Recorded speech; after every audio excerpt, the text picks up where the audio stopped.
Pada kesempatan kali ini saya akan memaparkan materi tentang jumlah uang beredar atau bisa disingkat dengan JUB. Jadi JUB itu adalah nilai keseluruhan uang yang berada di tangan masyarakat dan beredar dalam sebuah perekonomian di suatu negara. Terdapat dua bentuk jumlah uang beredar, yaitu jumlah uang beredar dalam arti sempit dan jumlah uang beredar dalam arti yang luas. Yang pertama ada jumlah uang beredar dalam arti sempit atau narrow money. JUB dalam arti sempit ini adalah jumlah uang beredar yang terdiri dari uang kartal dan uang giral. Nah, sekarang apa sih uang kartal dan uang giral itu? Jadi uang kartal itu adalah uang yang dipegang dan digunakan oleh masyarakat seperti uang kertas dan uang logam. Uang kartal ini dikeluarkan oleh bank sentral, sedangkan uang giral atau demand deposit itu adalah uang yang tidak dipegang masyarakat secara langsung. Jadi uang giral ini dikeluarkan oleh bank-bank umum berupa saldo di rekening bank, cek, giro, wesel atau transfer elektronik.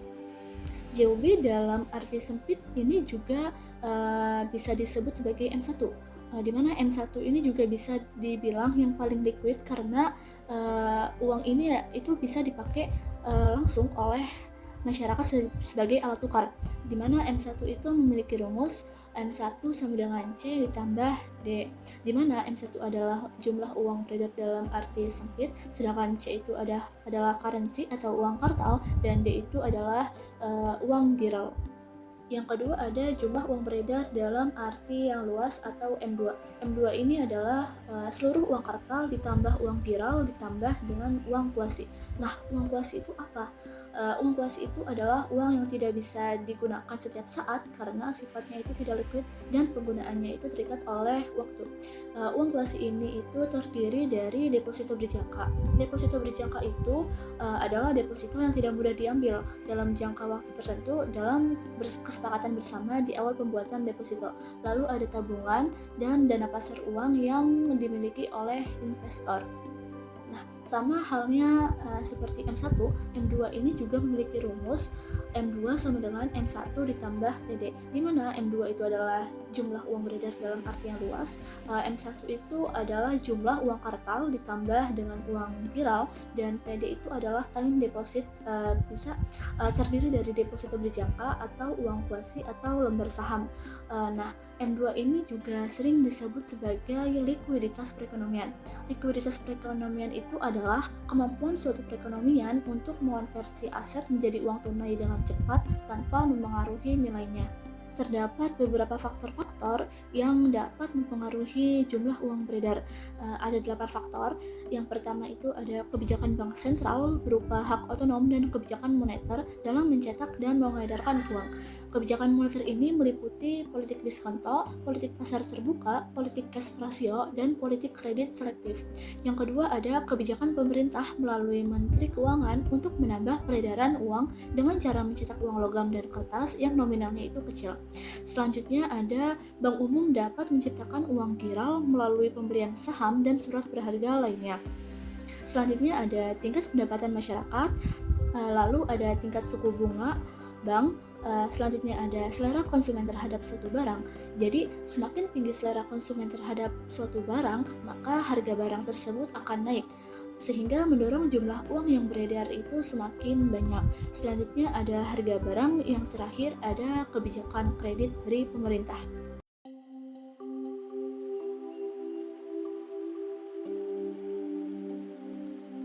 Selanjutnya adalah kebijakan moneter.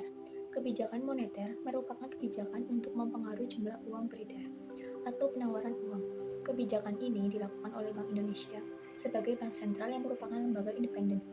Nah, jenis-jenis kebijakan moneter.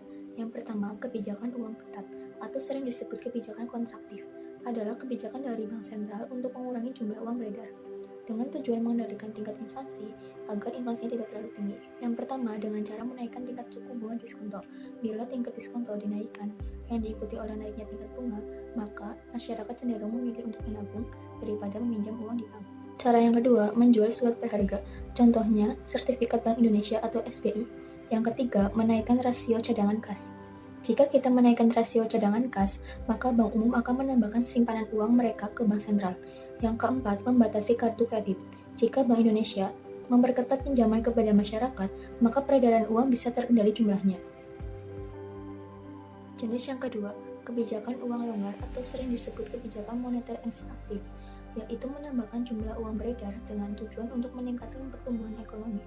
Kebijakan ini adalah kebalikan dari kebijakan uang ketat.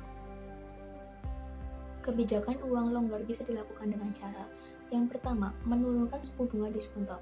Yang kedua, menurunkan rasio cadangan kas. Yang ketiga, membeli surat berharga. Yang keempat, melonggarkan uang kredit. Yang selanjutnya adalah tujuan kebijakan moneter. Yang pertama, menjaga stabilitas ekonomi.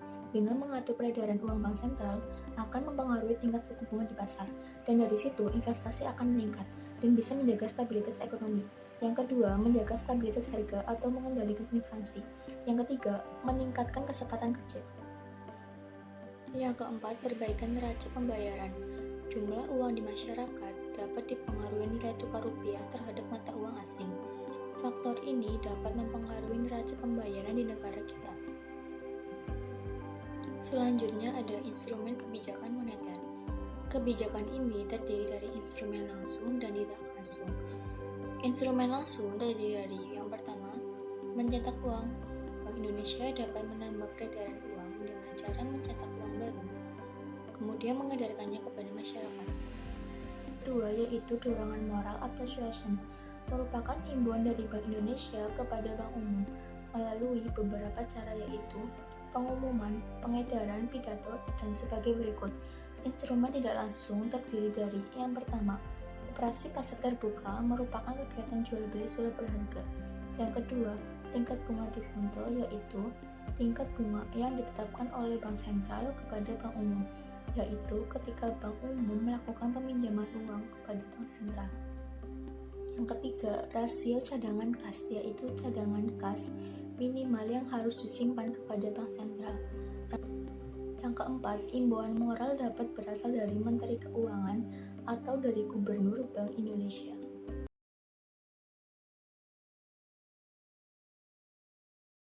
Selanjutnya saya akan menjelaskan tentang kasus-kasus kebijakan moneter yang terjadi di Indonesia. Nah, yang pertama itu ada krisis moneter yang terjadi pada tahun 1997 sampai dengan 1998.